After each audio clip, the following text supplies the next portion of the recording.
So welcome everybody. Can you hear me? Is that working okay? I can't speak. A bit louder. So welcome everybody to the graveyard slot. So this is the last slot of the day, and it's been a very, very intense day. I want to congratulate Pathos for all of the work that they've done over the last 3 years. It's going to be really very useful. But we have something else on the agenda today, and we have something to celebrate. And that's celebrating the launch of the OSME principles.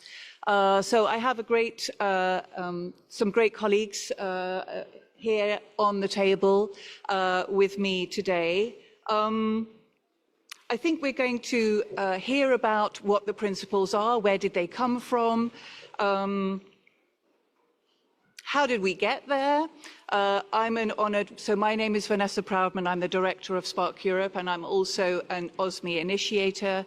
So the OSME initiators have been working on the principles, and it really has been a co-creative process. So it's really our principles, you in the room and many online.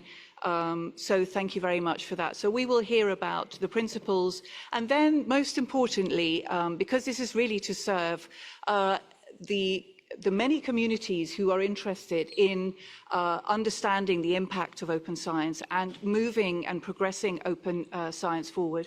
So we have representatives at the table representing institutions, representing service providers, national policymakers, regional policymakers, and others. So we'll be hearing from them, how do they see OSME in their context? And context is king here, as we know, so that we will be hearing different perspectives.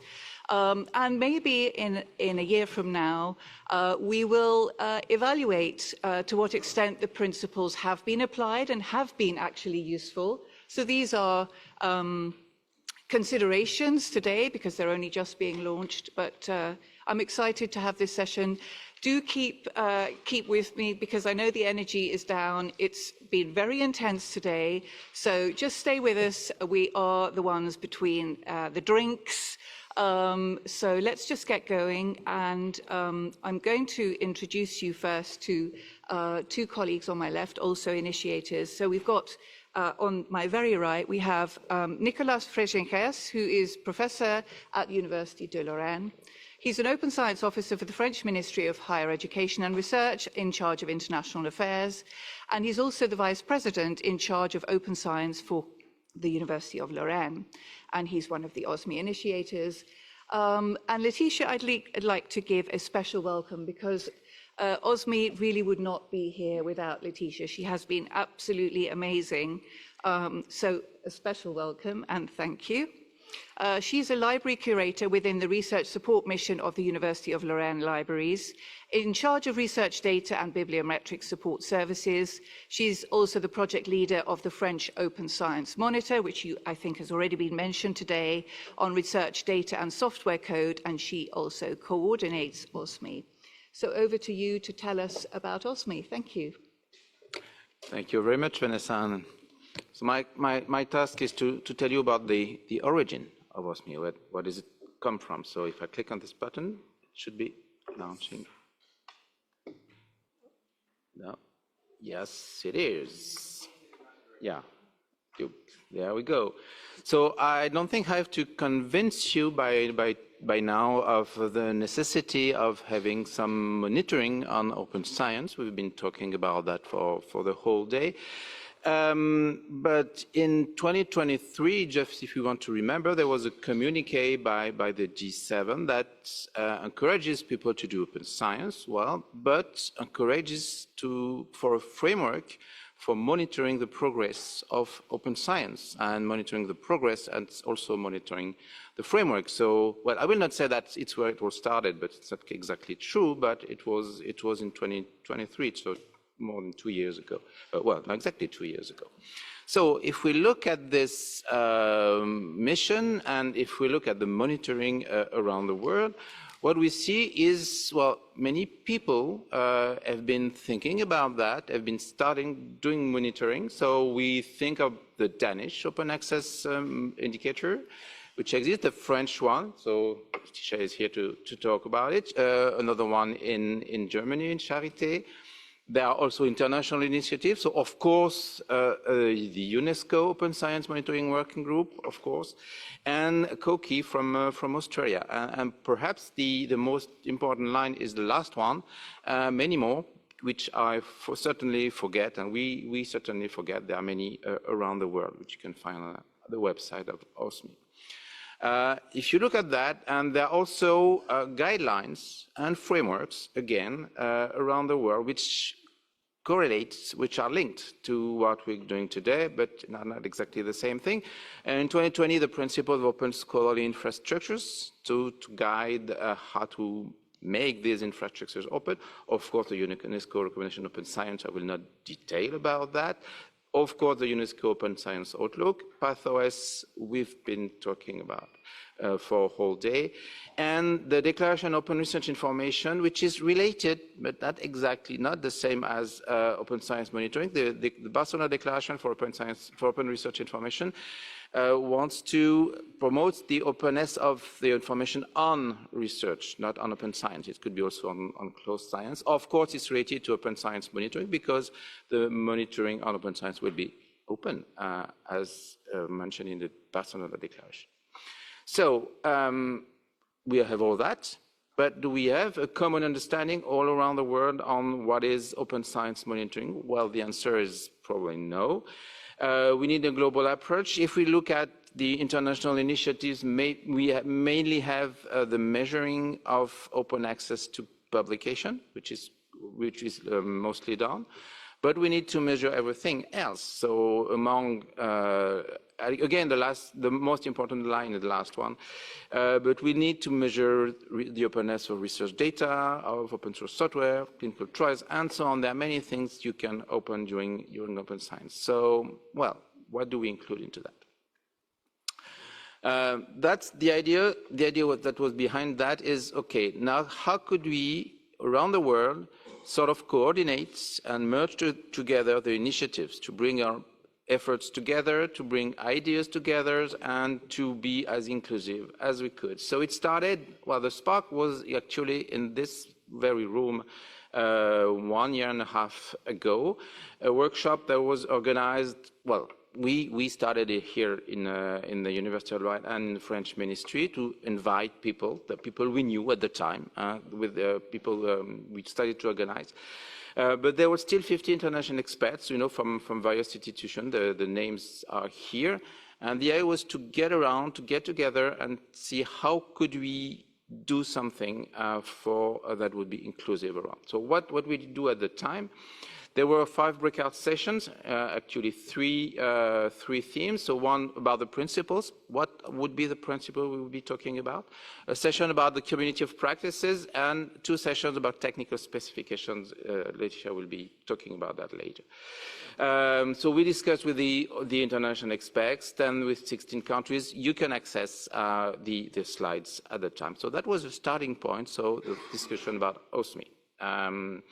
So what are the high-level goals of this Open Science Monitoring Initiative? To promote worldwide the adoption of this open science, the principles, about the Open Science Monitoring, which have been released today, as Vanessa said. To provide recommendation for the implementation, for the technical specification, for the implementation of this principle. So this is not done yet, it's only starting. And to support stakeholders who want to implement that on all the levels. So OSMI is here to help. That's the idea.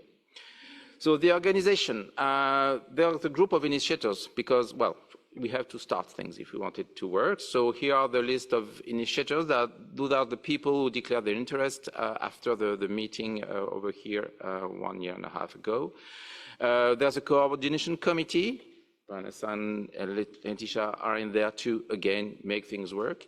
The initiators is on it also to start things. There's a governance that is being designed that will, the initiators will erase and will disappear when it's working. And most important, there are working groups. There are working groups that are organized to work and deliver on the objectives. So we have the first 4 working groups which have been designed by the initiators. It's only the first 4. There are other ones that will be coming later on. So the first one, scoping the needs of open science monitoring. So Nabila is somewhere, I saw her, one of the co-chair. So thank you very much. Those are the two co-chairs of this group. So the idea of this first working group is, okay, what do we need to monitor around the world? So yeah, we know in France what we've been monitoring. We know in Charité what's been monitored. We know in Australia, but well, what do people want to monitor? It's not that obvious. So, and we already had discussion that showed that it's not really obvious. So, well, the work group has some tasks to do to tell us about what we need to monitor. The second work group is understand what's been done today.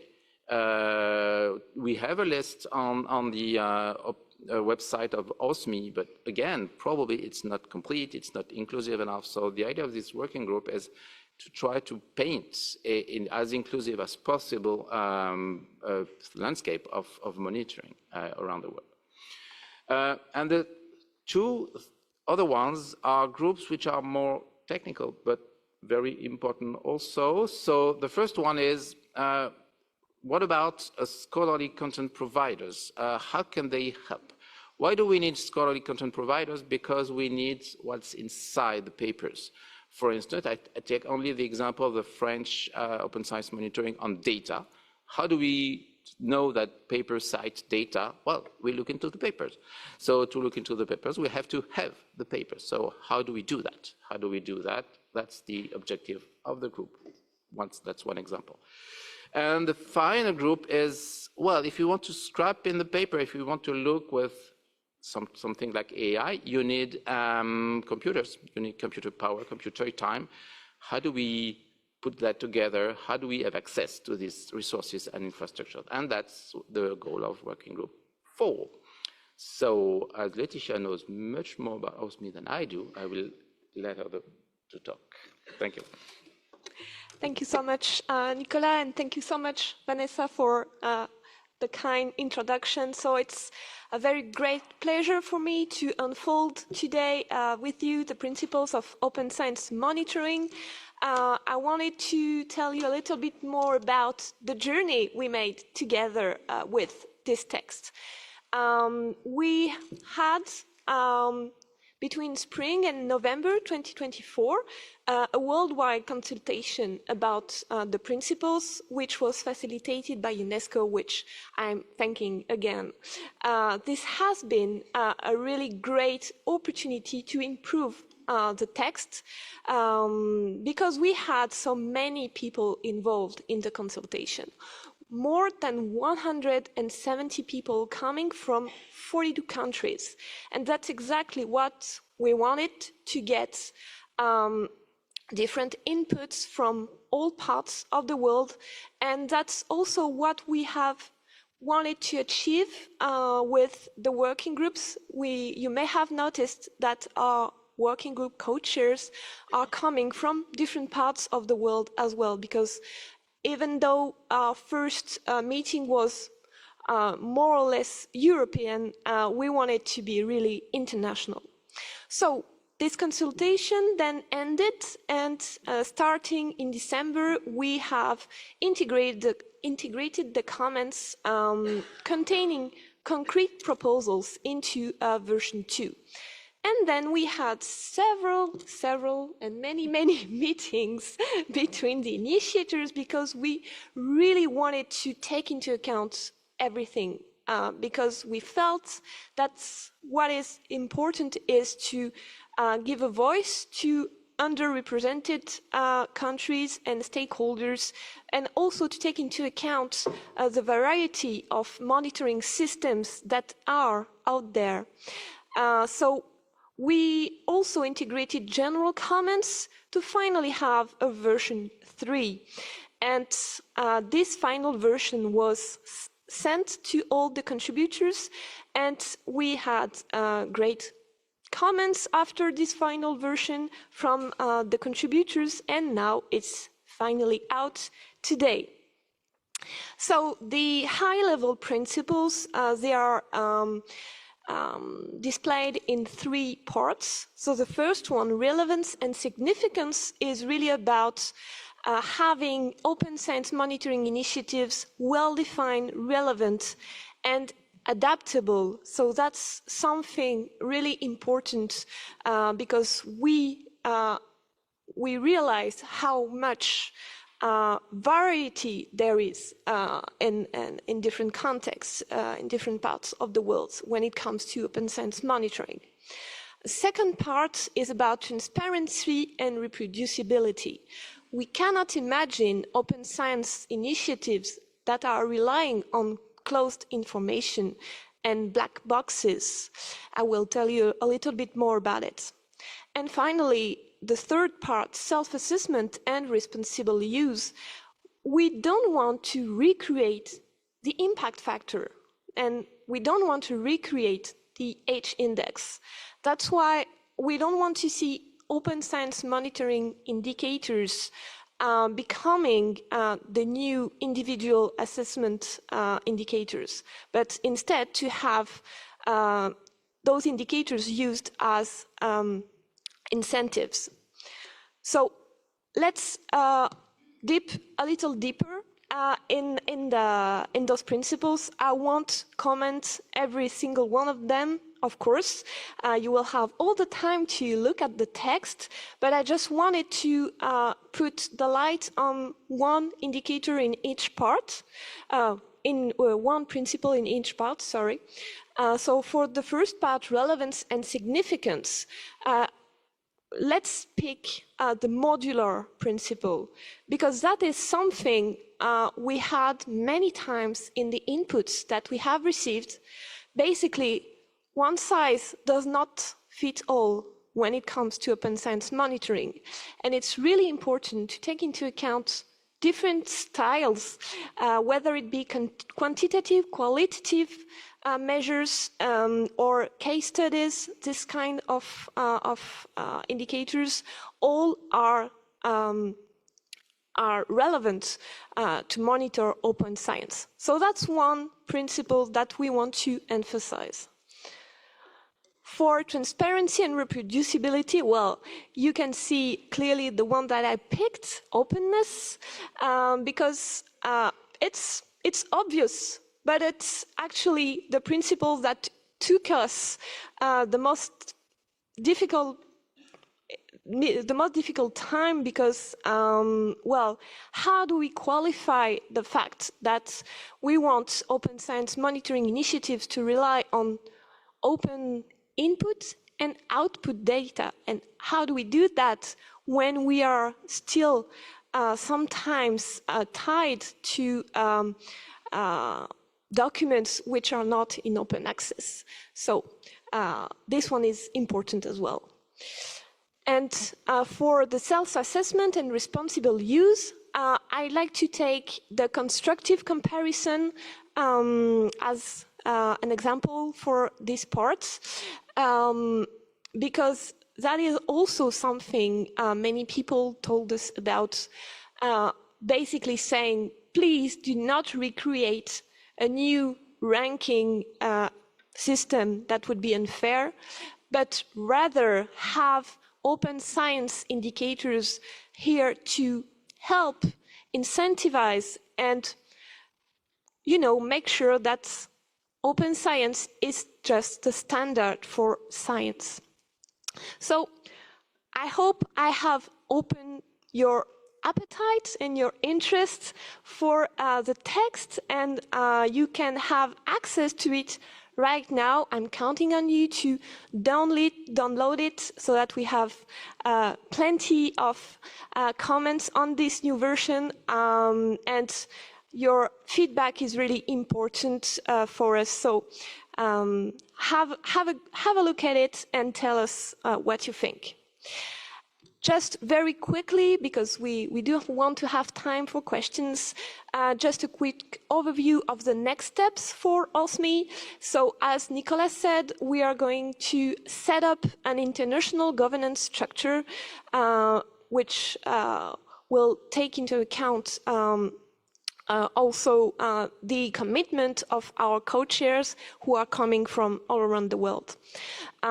Following up the work of the first working groups because they all have their roadmap and deliverables. We are also going to launch 2 additional working groups, so one about capacity building and another one about technical specifications. We are also looking forward to the adoption of the principles by the UNESCO member states. And also, on a more practical level, we are also going to provide a self-assessment grid based on the principles so that open science dashboards, initiatives can evaluate themselves against the principles. So if you are interested in those, you are welcome to join the mailing list, follow us on social media, and join us also when we will have the 2 other working groups. Thank you very much.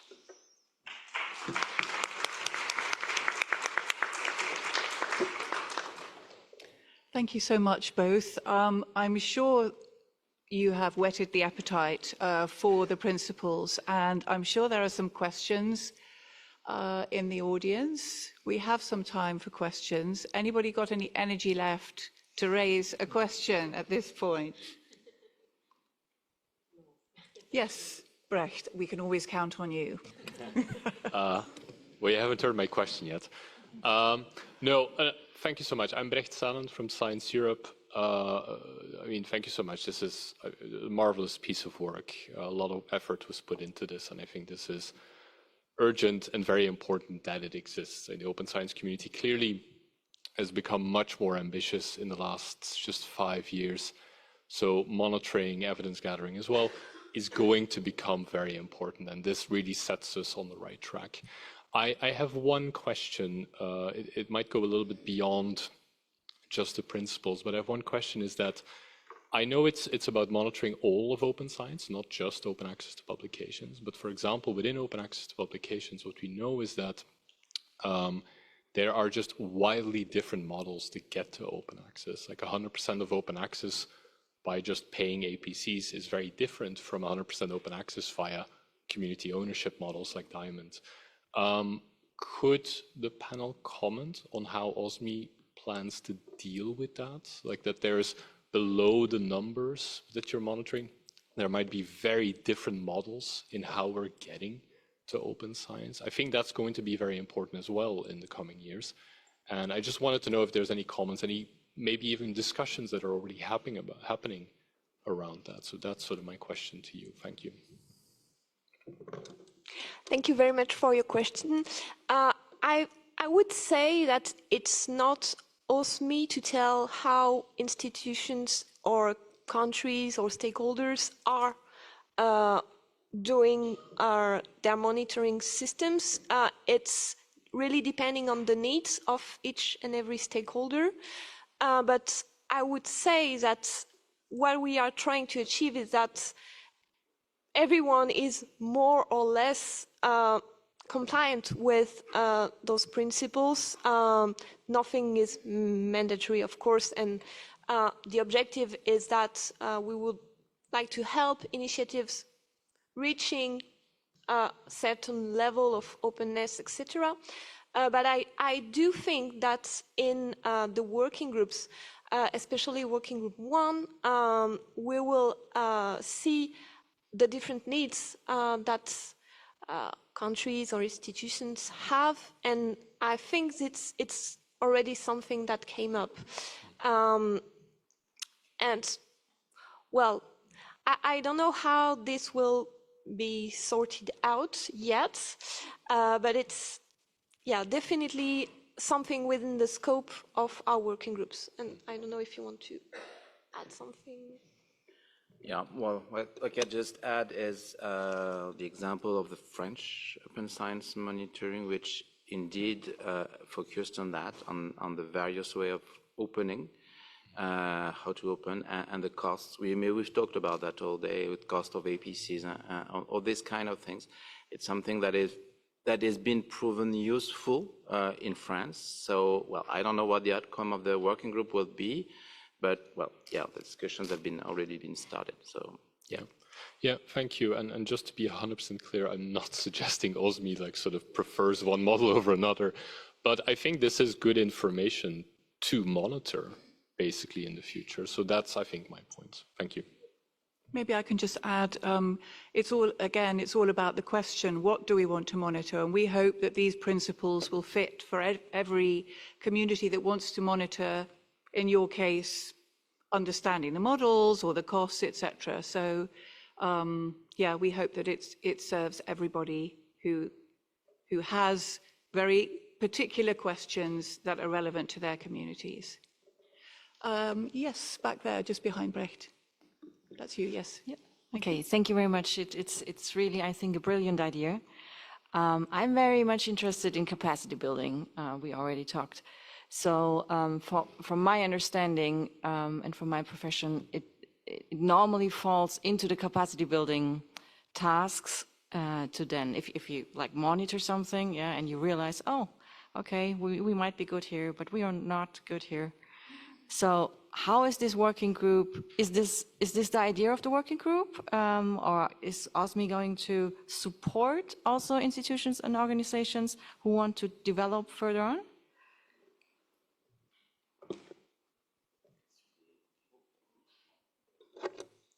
Yeah, so this working group, we haven't launched it yet because we thought that we had to produce the principles first so that it has a basis to work on. And I'm also looking at my colleagues from the OSMI Coordination Committee, but to me, this working group is really about helping stakeholders starting or improving their open sense monitoring systems. And well, basically, how do we start when we want to launch something? We are not for a specific technical solution. We are we are agnostic with technical solutions as long as they are fitting the principles.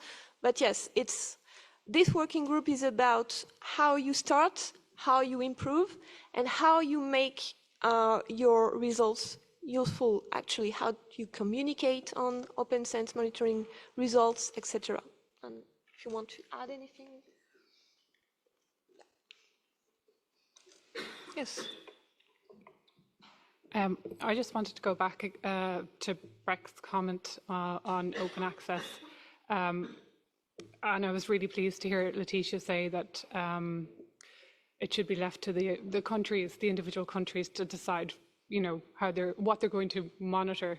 And I find the principles incredibly supportive of local activity. I think it gives us a lot of flexibility, but also clear criteria in terms of, you know, are we on the right path? And I think, as well as understanding what we want to monitor, we always have to keep in mind why we are monitoring. So Tony mentioned that, you know, different stakeholders have different whys behind open. So I think it's important as well at the beginning to agree the why of what you're monitoring. And in my example, in Ireland, we have a national target to achieve a sustainable and inclusive path to 100% open access. So therefore, the percentage does not necessarily matter. This is not the only thing we're going to monitor. We have to look at the inclusivity and the sustainability. So that's, I think, a way to kind of avoid this conversation about what's the best route to open access and to focus on the why.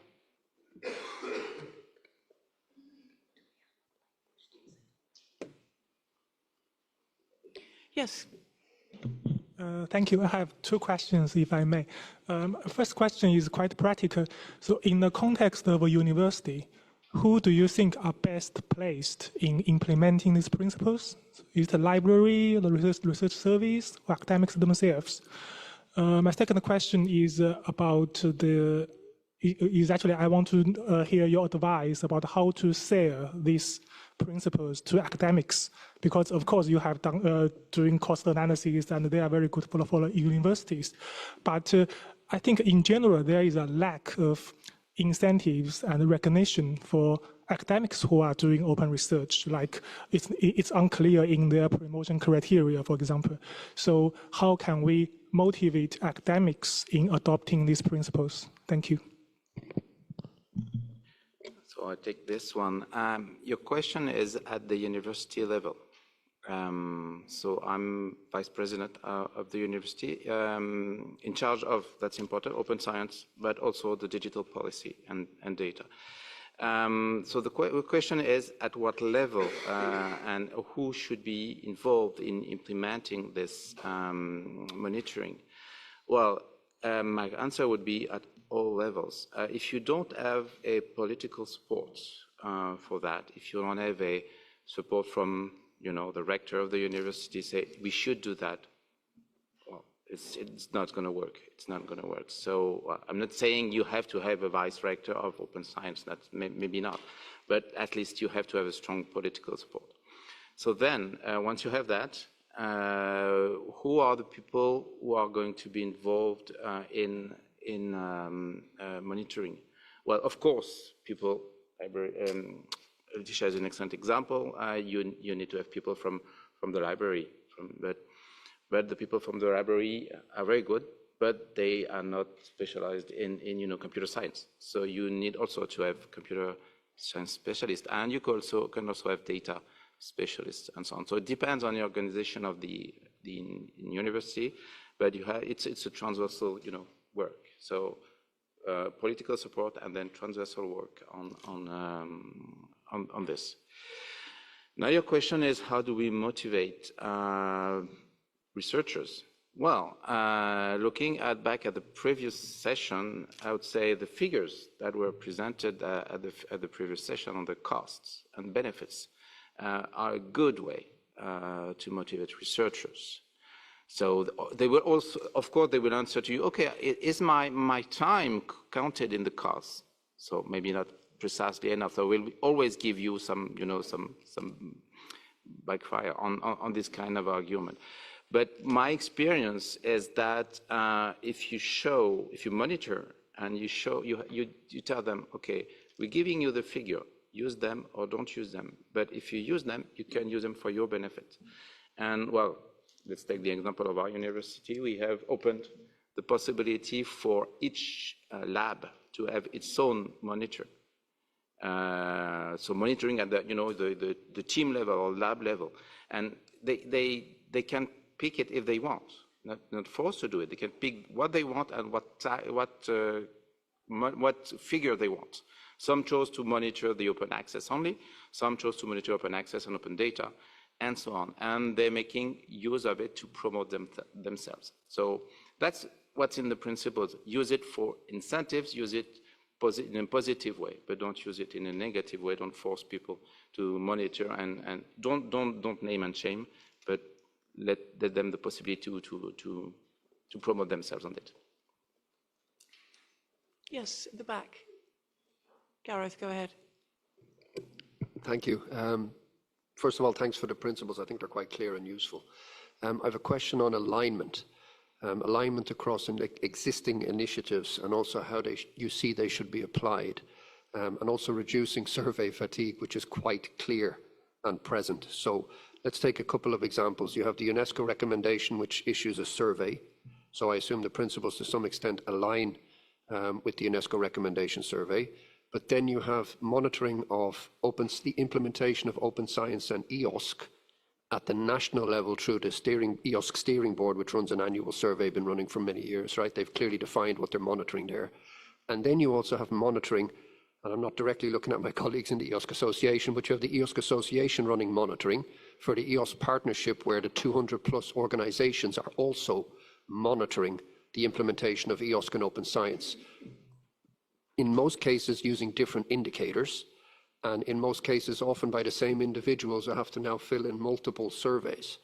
So my question is, how do you see this alignment, and how should these different organizations, sometimes the same organizations now, apply such principles?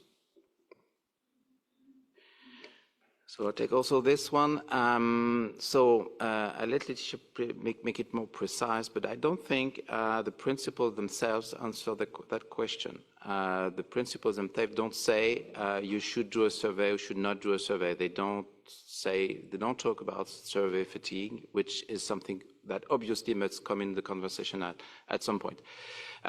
So my answer would be, it depends. It depends on the local context. It depends on what you want to do. So the French initiative, the French monitor, what was taken as a initiative for that is don't do any survey. Don't do any survey because the survey has two problems. The problem is survey fatigue, and the other problem is you answer what you want in a survey. So the French monitor works on open data and no survey. But that doesn't mean that everybody should do the same. That's an example of what's happening. Yeah, and just to reassure everyone, we are not going to do a regular survey from the principles. Instead, we are going to propose a self-assessment grid that anyone is free to use whenever he wants to check if their monitoring system is compliant or not, or to what extent. I would say that no one is compliant for now, even us. So let everyone be relaxed, and yeah, so no survey from us. I'm going to give Tony the floor, but I think I'd just like to ask if there are any online questions. The magic person online, maybe they could have a look, and we'll take Tony first, and then see if there are any other questions before moving forward. Thank you. Thank you. Yeah, great to see the principles published. Very clear and useful, as Gareth said. Maybe building on the comment from our colleague here, and regarding the relation to research assessment and place of individual researchers here, Susan said that we need to remember the question of why monitor, and then design with those purposes in mind for a diversity of purposes. And I just worry about unintended consequences of this being used to monitor individuals. We've seen from some of the recent metrics projects, so GraspOS and Opus, there's some discomfort within Quora communities about the possibilities of this laundry list of metrics being used to assess individuals. And so maybe just with those possible unintended consequences in mind, how do you see, so Quora has clear scope of research assessment. It's about assessment of individual researchers, assessment by grant-making bodies, and assessments of departments and institutions. What are the lines of what monitoring entails as far as OSME is concerned? It's obviously an outgrowth of the national open science monitor systems, but any of these indicators will be taken up at institutions who may apply them in more fine-grained ways if relevant guidance isn't given. Thank you. Well, first of all, yes, you're right. It's not intended for it to be national. It could be national, it can be European, it can be institution-wide. So that's the first thing. Second thing is, what is the link with Quora? Well, it's an input data. It's an input data, and we are not. Well, the principles do not talk at all about research assessment. I think I'm correct. It's not intended because it's mainly based on Quora. And finally, I think the main risk is just the one you put there. Once you have an indicator, people will want to game that, of course. And one of the main principles, which was shown by Laetitia, is self-assessment. Self-assessment is the indicator still an indicator? If it's a target, it's no longer an indicator. So it has to be reevaluated periodically, and exactly with what you have in mind here. That's very important. Something. So are there any questions online? Yes, hi. Greetings from Hi. Berlin. Oh, nice to see you. Congratulations to you and to us to the launch of Principles today. And there are two questions. I will name them, and if you need, I will repeat them afterwards. So the first question, maybe it was answered partially, but I find it interesting. What is needed to avoid to recreate the impact factor effect? And the impact factor effect is in quotes. The second question is, this was the question from Sarah De Costa. The second question is from Eunice Mercado Lara. She also congratulates us on initiative. And she observed that the OSME initiative relies heavily on the perspective, resources, and infrastructure of government funders. But what about the philanthropic funders? Because she had an experience of them being not feasible to run these metrics and not having the same resources as governmental funders. And her question is, how can we take this initiative practical and inclusive for them to implement these principles as well?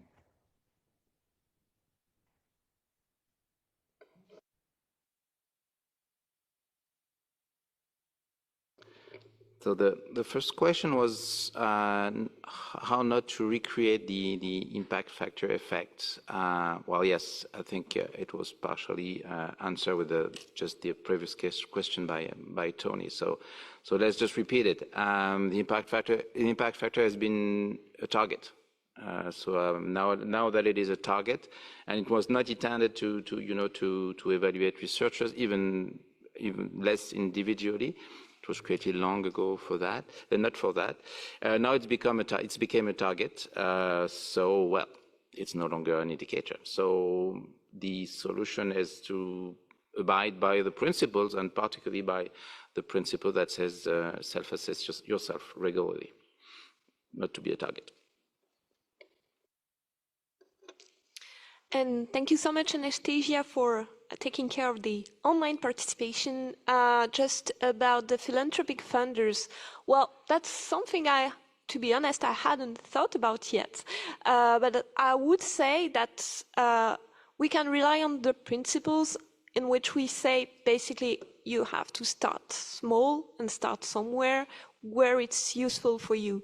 And it's if, for instance, they start with having one indicator, one relevant and useful indicator that is really helping them moving forward with open science, I would say it's fine. And I think this is one of the topics that will have to be tackled in working group about capacity building, how we start things, even though not every stakeholder has big funds to monitor open science. So that would be my advice to join Working Group 5 when it's launched. Thank you so much. Apologies to those of you who haven't had the floor to pose your questions, but we have got the reception and there's tomorrow. I'd like to move on with our panelists because I'm sure you're itching to hear what they have to say as well. So let me just very briefly now move to the next part of this session to find out how useful are these principles considered by different stakeholders at our table. So I'm just going to introduce them very briefly. So to my left, we've got Kamran Naim. He's the head of open science at the European Organization for Nuclear Research, that's CERN to most of us, where he leads a diverse portfolio of activities that aim to set the standards of a future open science ecosystem. He also serves as a director of the EOSC Association, a multinational pan-European effort focused on developing the next generation of scientific infrastructures. We then have Arianna Becerril Garcia, all the way from Latin America today. She's the executive director of REDILIC, the network of scientific diamond open access journals from Latin America and the Caribbean, Spain and Portugal. She's also the chair of Amelica, Open Knowledge for Latin America and the Global South, and professor at the Autonomous University of the State of Mexico. And then we have Michelle Barker, all the way from Australia, is currently director of the Research Software Alliance and also works as an independent consultant on open science. She has expertise in FAIR, research software, research infrastructure, open science, skills training, reward structures and career paths, and community engagement. If that's not enough, she is the former director of the Australian Research Data Commons. And then we have, last but not least, Marc Vanholsbeeck. Dr. Marc Vanholsbeeck is the head of the coordination department at BELSPO, which is the Belgian Science Policy Office, leading federal and international research policy coordination. He's a recognized expert in open science, having chaired the ERAC working group on open science and innovation. He's serving on the CONOSC board and has published extensively on the topic of open science, research evaluation and impact of the social sciences and humanities, not to be forgotten here today. And he also lectures on science communication and research methodologies at the University Libre de Bruxelles.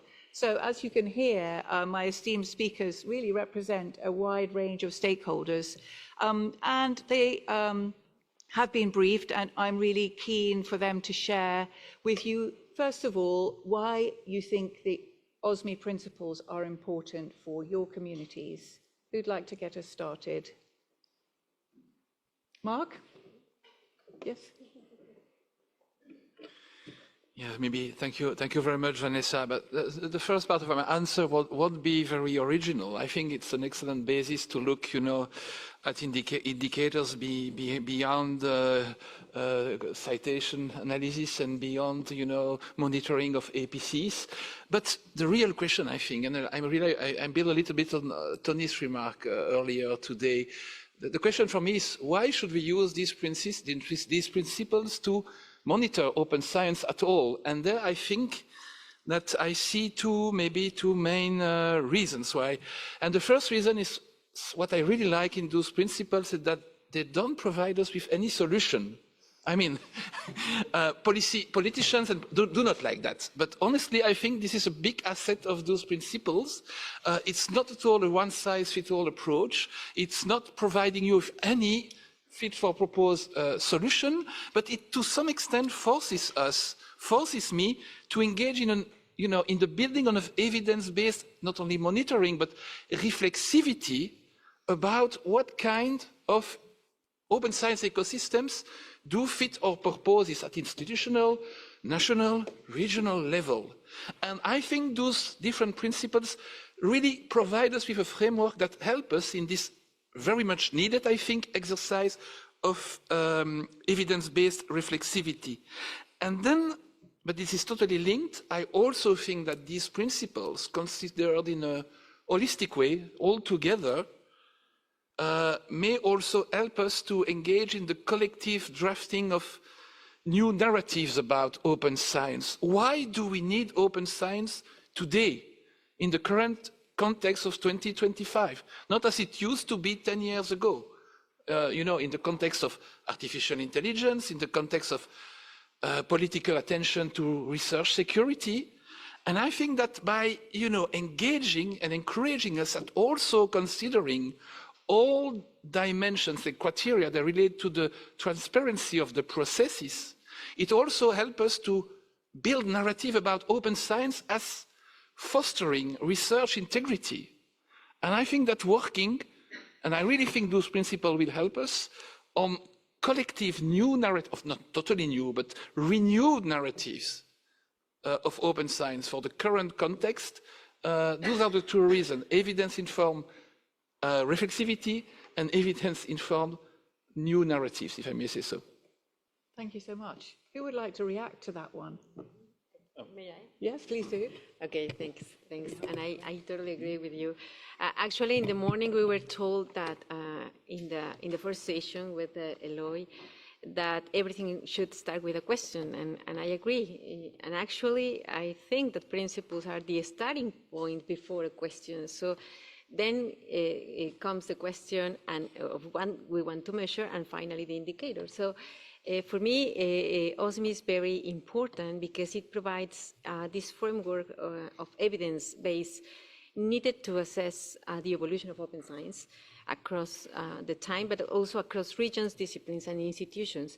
And also because I think it's very important, because without transparent, inclusive, and globally representative monitoring, open science risks becoming a narrative, repeating old biases, overlooking local realities, especially from the global south, which is often underrepresented in the global assessments. So for me, it's very important in that sense. Thank you. So if I may, I was at the meeting a year and a half ago, and I'll also confess to being, I have like a cynical streak in me.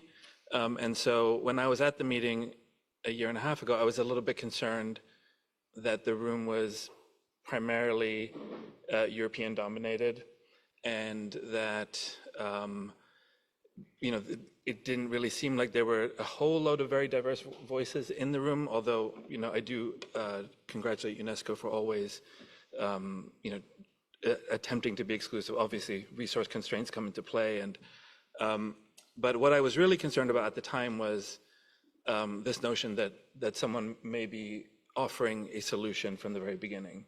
So I have to congratulate the OSME team for starting with principles, and I think that that's it's absolutely the right place. And for us at CERN, as we are, you know, actually right at the very beginning, really, of our own kind of comprehensive open science monitoring effort, we've been monitoring open access for quite a long time. We had an open access policy in 2014, but we didn't really have an open science policy until 2022. And so we're right at the beginning of kind of developing our own monitoring framework. And as we're doing that, you know, I see the value in revisiting frequently the principles to make sure that we are, you know, seeking alignment with some of the values that are reflected here. And before I say anything else, there was a moment right at the very beginning of this panel where some folks were outside, and Laetitia was congratulated for her efforts. And I really want to take the opportunity again to, and Vanessa has done it too, but I think she really deserves a round of applause from everybody.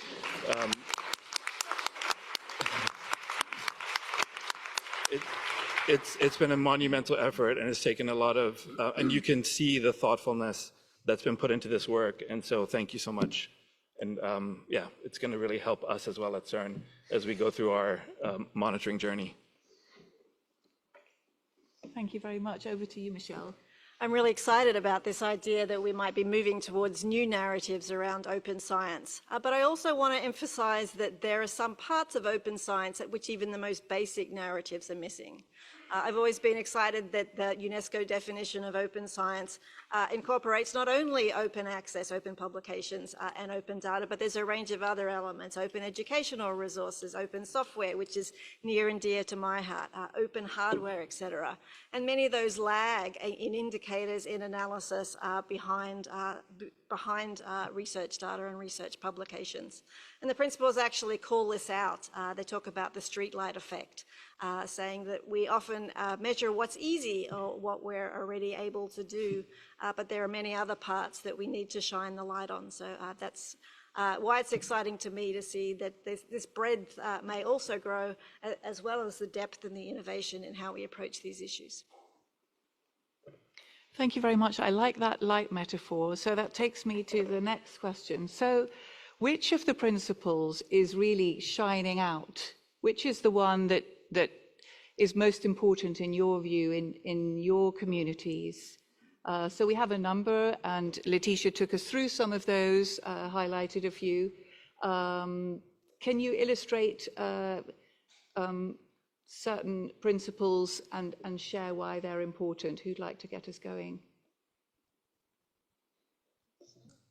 Yes, Michelle.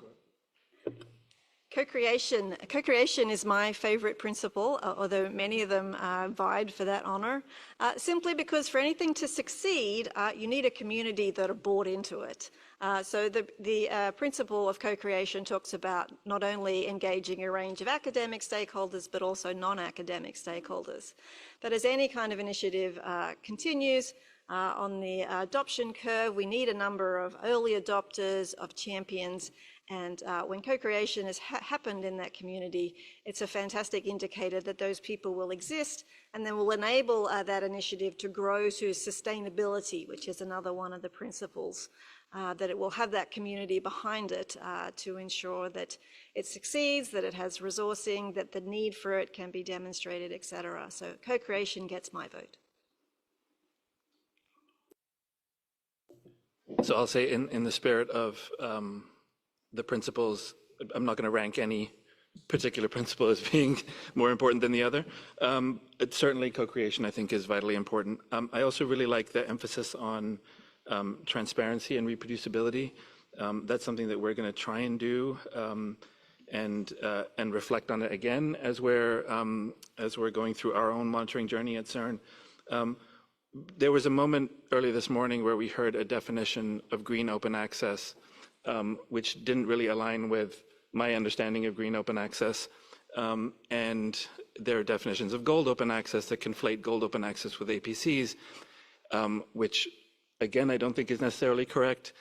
And the fact that we're still unable to reconcile our understandings of really simple definitions for open access, which has been around for a very long time, to me means that we really have to have kind of this, participatory process where we collectively help to define or at least be transparent around our definitions and how we get to them. So so this whole notion of transparency to me is super important. Thanks. Honestly, it's very difficult to choose one principle because they are all deeply connected. But if I had to highlight one, I would say inclusiveness, as because monitoring frameworks don't reflect the full diversity of research currently. Languages, regions, or knowledge systems, especially, again, from the Global South, sorry to highlight that, then we are not capturing the real picture of open science. I also really value the principle of modularity because it gives us the flexibility to adapt indicators to our own contexts. We don't have to force everything into one global metric, for example. And of course, transparency and reproducibility give us a strong ethical and technical foundation to build trust. So for me, that would be the favorite ones, but it's difficult to say. Yeah, it was also difficult to choose because it's so systemic, but it was easy for me to choose contextualization because the context is in different principles. So by choosing context I can choose different principles. But I think, contextualization has been missing in many monitoring exercises of open science in the past. So I think it's quite important in the selection of indicators, the interpretation of the results, but also, as mentioned, and this is very important in the paper, the contextualized communication towards the stakeholders. You also need to contextualize the communication after that the monitoring exercise has been done.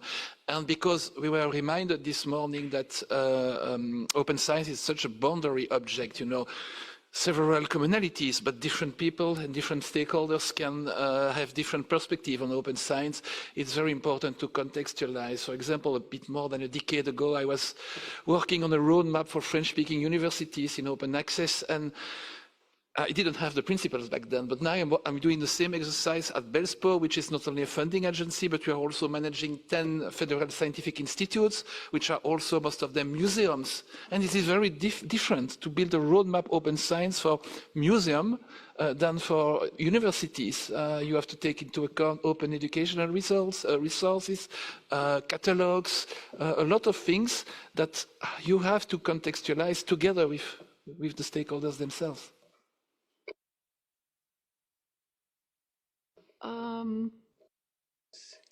So making the connection, bridging to different contexts. I'd like to hear a little bit, not from everybody, but how will the principles potentially change things in your context of the world with your different hats on? If you're a national policymaker or if you're a service provider, what would that look like? How could you apply those principles? How would they be useful in your region of the world? You're targeting. Okay. Well, from the Latin American perspective, where we have a strong tradition on diamond open access and the perspective to, to work for science as a global public good, these principles are very, very important, and I think they can really make a difference, because we want to monitor and to assess our policies against if we are getting closer to the public good or not. And this is something that we haven't seen in any other monitors worldwide, actually. And it is also very important for us, for example, to monitor exclusion. So the number of people that are left behind, for example, beneficiaries of some open science strategies by country, by language, by gender, by race, by age, by ethnical conditions.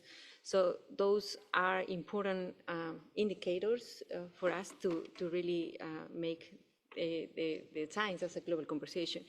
It is also important to monitor the gaps and to monitor the distortions, because we have a different starting point in Latin America. We are already open in many branches of the open science, so we want to monitor the distortions or the losses in that ecosystem, which is different when you are just trying to reach open science and when you are already open, just to prevent that openness to be decreased. So I think this is a different perspective, and for us it's a very important moment to define our own ways to monitor that and to contribute that back to other regions. So if I may, Arianna, when you spoke the last time at UNESCO, you also mentioned this whole point of monitoring who's excluded. And I can tell you that that has stayed with me for a really long time, because I think that, we so often are so focused on like who is participating in open science. And I think this whole notion of thinking about, who are we overlooking and who's been excluded is super important. So I really want to thank you for that. Thank you. Lots of thank yous. That's really lovely. There, I'm feeling the love about in this topic monitoring. Michelle, would you like to say something? Yeah, I'd like to extend this point about the contextualization that's possible with the principles, to suggest that they could even be useful beyond those who are overtly studying open science. So my region of the world, Australasia, has a number of countries that don't have national level open science policies. But of course, they still have research on research, meta-science, science on science. They still have policy units that are measuring the impact of their national investments in research to understand the value and communicate this back to the community. So it would be interesting to see to what degree those kinds of national groupings may still see value in these kinds of principles on how metrics, how assessment takes place, even if they're not using the word open science. Thank you so much. We've been talking about, it's not just about publications, it's also about software and infrastructure, service providers. How what will OSME do for assessing the positive impact across those different outputs, outcomes for open science in your different contexts? So as an institution, evaluating success, progress, impact, as a national policymaker or as a regional policymaker, or even if you're looking at the Software Data Alliance. So if you're looking at where we are with open software and how we're progressing that forward, I would love to hear your views on that. Yes, go ahead, Michelle. I can speak a little about the software case. As I said before, my organisation, the Research Software Alliance, really plays a role in increasing awareness of the importance of research software as a research output and bringing together community stakeholders to discuss how to better support that. But we're at a situation at the moment where it's difficult to demonstrate the impact of research software and the people that develop and maintain it. Of course, there are some simple metrics, but there's so much complexity and contextualization that the field has evolved to the stage where there are many flowers blooming, where there are many initiatives that have ways, some slice of the pie on how to demonstrate impact. And there are some represented in this conference, such as Open Air, the French Open Science Monitor, have wonderful ways of showing how often software citations are occurring in publications or in repositories. But they're all different, and some of them are looking at completely different pieces, some of them are heavily overlapping, and it's a little difficult unless you're an expert in that field to understand and compare and try and merge them together to get an even bigger picture. So some of the transparency principles around this might enable the field to develop in a way in which it's easier to make those comparisons and understand what each kind of initiative is showing and what they might mean when put together. Thank you.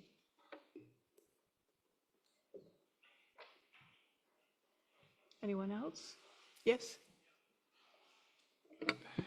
Yeah, maybe what I can say is that on the way I will use those principles very concretely at the Belgian Science Policy Office level, I personally won't do anything alone. I think those principles are in themselves a kind of boundary object that I intend to use. I was not involved in the preparatory work, so I discovered those principles, very recently, but we are now launching working groups together with the 10 federal museums and research institutes, and I think this will be an excellent way to not put, as we usually do, and it's not a good thing, monitoring as an afterthought at the end, but really using this principle as something we integrate from scratch in our, as I say, in our reflections about the type of open science ecosystem we would like to develop further within these 10 federal research institutions. So I will definitively use it, but not alone, as a tool for sharing and discussing while we are now working on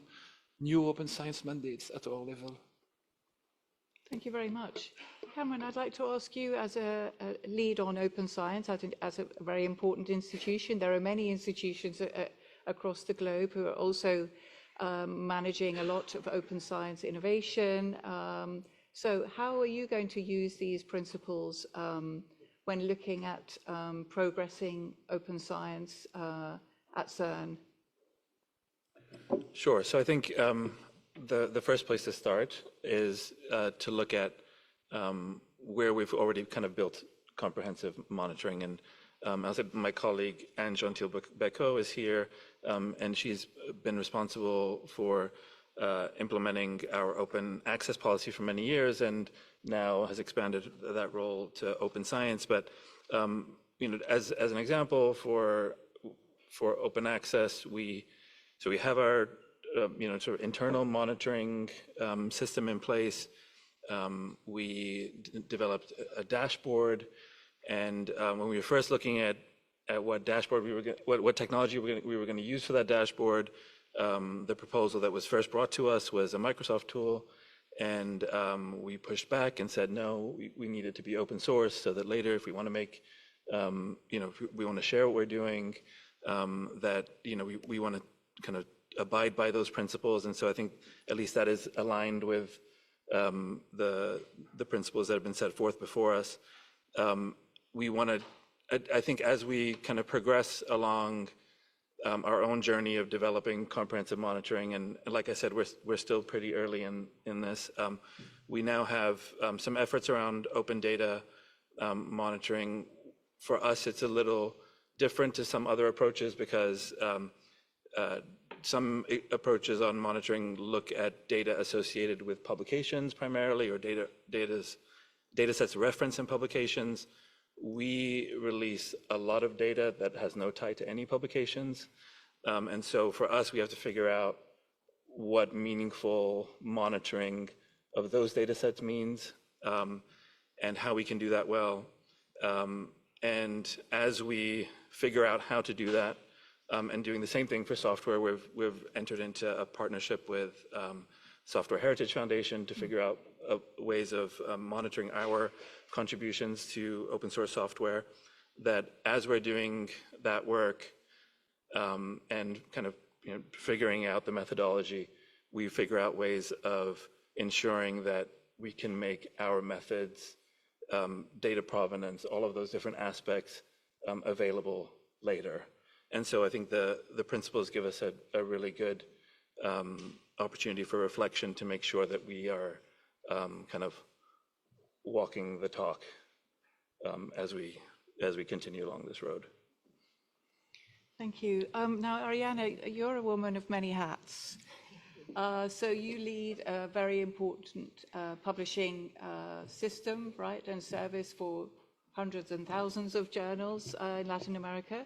And you're also involved on the national policy making level in Mexico. I would be very curious, I think we are all curious, as to how these principles could be applied in those two very different contexts. Yeah, very different. Thank you for the question, Vanessa. Well, I think the richness of the principles is that we can it allows to implement situated monitoring.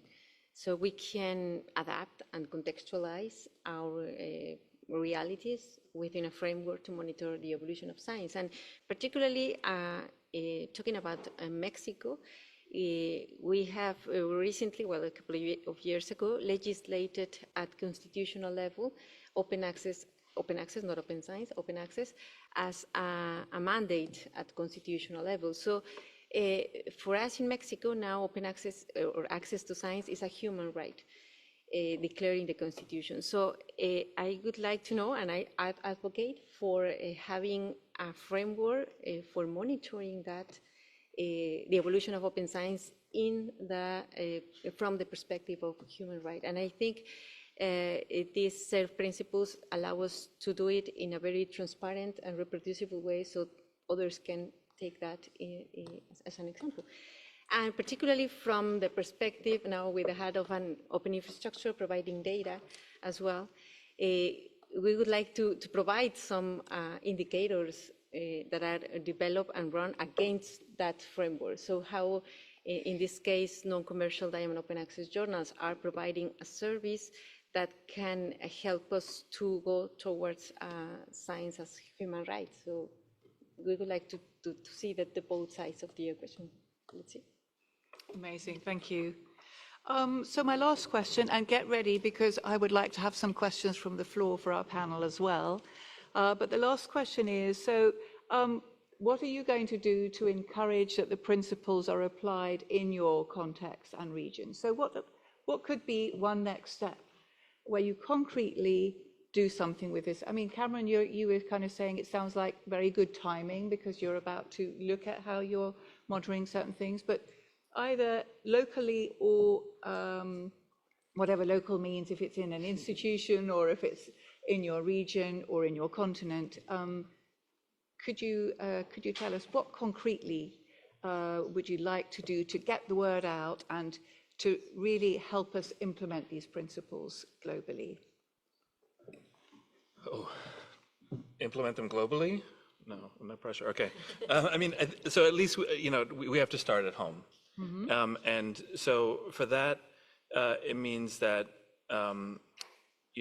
we need to apply these principles consistently as we're expanding our own open science monitoring. I think this will help us kind of further establish our leadership in open science, and also support evidence-based policymaking and transparency within our organization. I do think one of the things that Tony mentioned in his question, and we also had the same point brought up online, was that we really need to avoid the use of monitoring data being used in inappropriate ways to rank individual scientists and teams. And so we need to make sure that our approaches are consistent with CERN's own values and culture. And that means being, I think, having consistent self-assessment around updating and assessing indicators to avoid any kind of unintended incentives or gaming. So yeah, there's a lot of work to do. Yeah. We hope to set a good example and use that example to influence beyond our own borders. Thank you very much. Anyone else? Please share. Yes? Well, the first step, I think, we're going to translate into Spanish the principle that would be a great idea. Yeah, and also to perhaps develop some use cases in Mexico and also at institutional level, because I think monitoring open science is like meta-monitoring open science. So it's how is now evolving from where the movement started and was formalized by the UNESCO recommendations, and now how it looks like in Mexico. That's wonderful. We have already discussed the translation of the principles. We're not quite there yet to know how to do it, but I think UNESCO is keen to get it translated into their core languages, but we would really love the community to translate this into many other languages so that it's easier for you to apply them for. So fantastic, you've set us on the right track there, get us started. Thank you. Anyone else? Marc, would you like to share something? Yeah, but I feel that I already answered more or less this question, by I will try to integrate in the work of those task force on open science, really those principles, not as an afterthought, but if I may I say something else? Because I already answered this question, so maybe I have a bonus answer.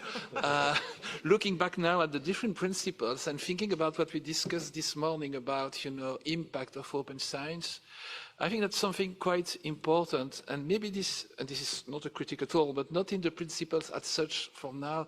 It's very important not only to look at, the extraordinary impact of open science, like what did open science during COVID time? This is important also, of course, what does this extraordinary infrastructure, how does it impact open science? I think it's also very important, and maybe in a very qualitative way, even not having quantitative data about that, but just understanding that, how the normal, the daily, the routine impact of open science in every researcher and other stakeholders, just daily life. And maybe this is as important as,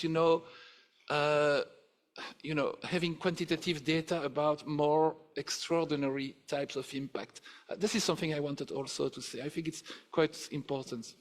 It is very important. Thank you so much for sharing that as well. Michelle, would you like to share something either from the software context or from the region in the world? I'm going to do something completely different, actually, get a tick on actioning it straight away by turning that question back to the audience, both online and in the room. We have many amplifiers of these new principles. We all come to conferences that are inspired, and I challenge you now to think about something you might commit to doing with regard to the principles, which may be as simple as reading them yourself, or you may then be able to move on to think about who else in your organization should be exposed to these, or some way in which you could begin to integrate them. So that is my suggestion to the audience on how to move forward. You took the words straight out of my mouth. Does anybody feel inspired to, at this late moment of the day, to say how they would like to apply or start looking at these principles? Yes. Hi, thank you. Well, I actually wanted to turn the question back to you. And I will explain why. So you've been steering open science practices, developing monitoring frameworks, and working with the OSMI principles, so all very important things. And earlier today, we saw the state of the art in terms of evidence, toolkits that exist, and outside of the things we talked about, we know that there's monitoring frameworks, monitoring tools. So how do the principles meant to work together with the stuff that's already out there and the work that has been done? And from a practical perspective, how are we meant to integrate them? Are you thinking of evaluating things that are already out there in terms of the principles? Because a lot of work has been done already, so I guess that's my question. Maybe I can just come in there. So, of course, we've heard of EOSC and Open Air and UNESCO. So it's been mentioned, right? So there are some big exercises of monitoring. It's up to you to look at the principles and to put them next to your efforts and to see how you can progress that forward. It's not for us to determine how you do that.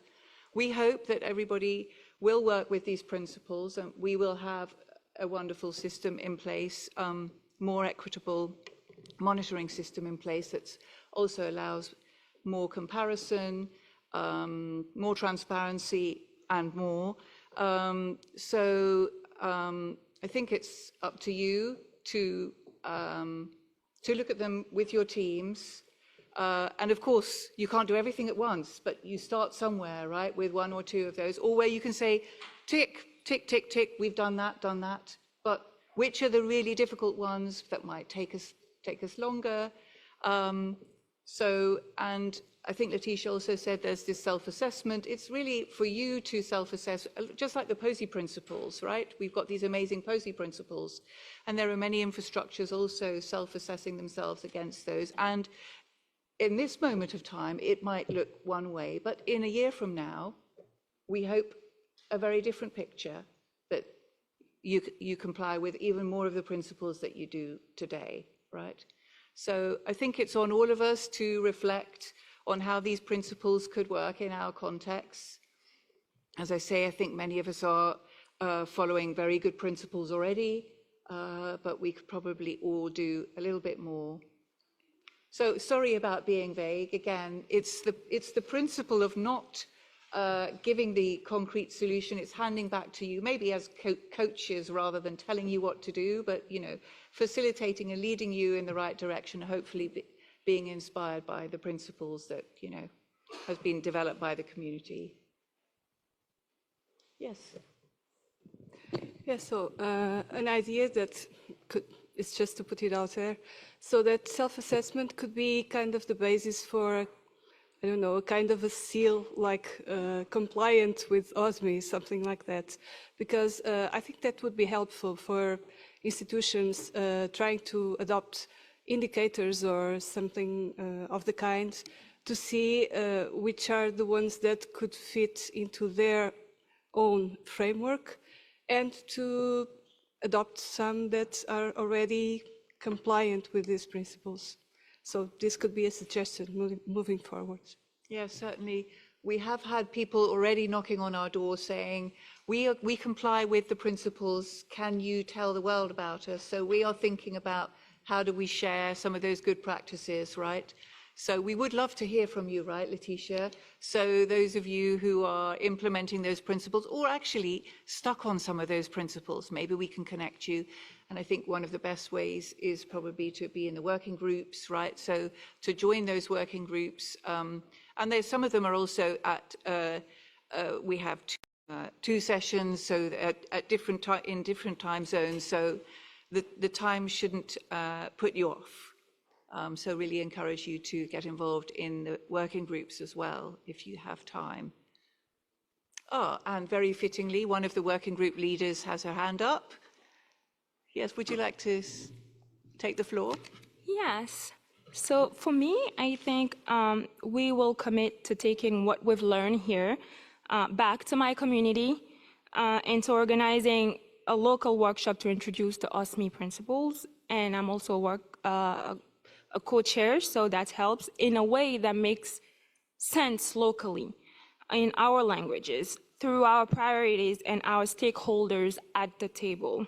What makes this possible, I believe, is the flexibility embedded in these principles. I feel just working and being a co-chair, they are a rigid checklist. They are a guiding framework that allows each region, institution, or community to shape their own path towards open science based on where they are and what they need. The adaptability of it's very powerful because just being a co-chair, I have French African countries reaching out to me because they feel like they're in silos. They're not heard because the language barrier. In many parts of the global south, especially across Africa, this flexibility, I think, opens doors to inclusive engagement, and it allows us also to connect open science to local knowledge systems, to cultural context, and to the pressing health education and development that we need to face. And in doing so, I believe it would transform monitoring from something abstract into something more meaningful and actionable. So yes, I'm very proud of being part of this work group and working towards, with those principles and working towards an inclusive, open science. And I'm living inspired. I don't know about you guys, but I'm living with a commitment, and I'm living really inspired. And thank you, Laetitia, and also the ASME, to giving us just the opportunity to be part of this work. Yeah, that's all. Thank you. Thank you so much for being inspired and for taking action. That's really music to our ears. So I'd just like to remind everybody, if you haven't had the chance to look at the principles yet, look at them online, open-science-monitoring.org. The principles are there. We would love to hear from you. Do send us your feedback. With that, I'm going to hand it over to the organisers to tell us where the drinks or where the reception is. We hope you've had a wonderful day and that you've enjoyed this session. And let's celebrate.